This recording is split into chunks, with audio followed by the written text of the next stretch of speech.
Bonjour, bonjour, très chers amis, vous allez bien? Moi, je vais très bien et je l'espère pour vous. Et on va se parler un peu de comment est-ce que nous gérons nos relations amicales ou même nos relations familiales, fraternelles et autres. Euh, Nous avons remarqué, et aussi ce qui me revient, que très souvent, vous prenez la peine d'appeler certaines personnes et elles en retour, elles ne décrochent pas leur téléphone ou elles ne le font pas, comme si ces personnes-là n'avaient vraiment pas besoin de vous.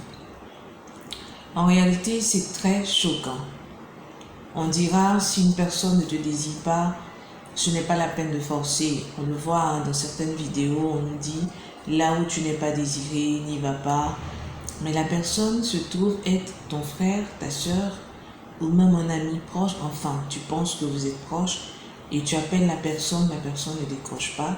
Tu appelles pour demander des nouvelles. Tu es la seule personne à appeler pour avoir les nouvelles de tel, de tel, de tel. Et toi, de ton côté, personne ne t'appelle pour savoir si tu as bien dormi et autres. C'est très frustrant. C'est très frustrant, c'est blessant même à la limite. Et ce n'est vraiment pas intéressant. Vous que les gens appellent, vous les appelez. Faites des efforts. Oui, faites des efforts.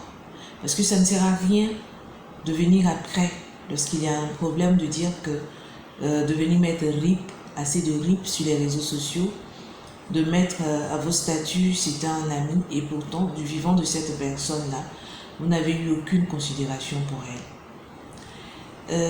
Ce n'est pas aussi intéressant de voir demain cette personne passer à une autre catégorie de vie et de dire mais je la connais, mais depuis qu'elle est devenue ce qu'elle est maintenant, elle ne décroche plus au téléphone. Essayez de penser un peu au passé, où cette dernière essayait de vous joindre, essayait simplement d'avoir de vos nouvelles, essayait tout simplement d'aller vous rendre visite.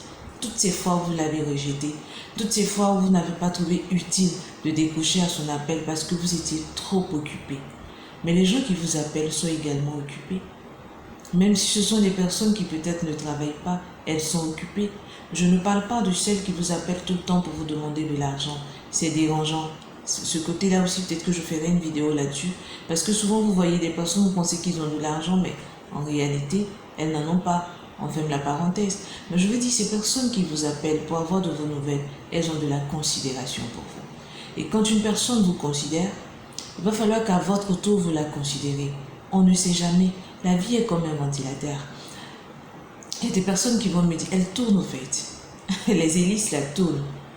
On ne sait pas sur qui ça peut s'arrêter demain. Vous auriez peut-être besoin de ces personnes-là demain. On a toujours besoin du plus petit que soi. Même si vous pensez qu'elles ne vous apportent rien, parce que nous sommes devenus une société d'intérêt, vous pensez que ces personnes ne vous apportent rien, elles ont quelque chose à jouer dans votre vie. Souvent, prenez les grandes célébrations. Il y a des personnes dans des familles qu'on ne considère pas. Mais à ces grandes célébrations, ce sont elles qui vont placer les chaises, qui vont les ranger après, qui vont balayer, qui vont faire la vaisselle, le ménage, nettoyer tout. Ces personnes ont leur importance. Toute personne a son importance dans sa famille, toute personne a son importance dans une amitié. Les gens vous appellent, ce n'est pas parce qu'elles n'ont rien à faire, mais c'est parce que tout simplement, elles ont de la considération pour vous et qu'elles voudraient ne serait-ce qu'avoir une petite considération. Donc, arrêtons nos histoires bizarres, sans tête ni queue. Je n'ai besoin de personne pour vivre, je me sens seul ainsi, tout compte fait, on va mourir seul. Retenons une chose, lorsqu'on vient au monde, on vient dans les bras de certaines personnes. Et à la fin de notre vie, ou l'enterrement, ce sont les mains de d'autres personnes encore qui vont nous enterrer. Ça veut dire quoi ces deux images? On vient entre les mains, on part également entre les mains. Ça veut dire que nous avons besoin des autres. Essayons un peu de diluer notre vin et de considérer les gens. La vie est courte. Que Dieu nous aide à y arriver. Je vous aime, mais Dieu encore plus. Au revoir.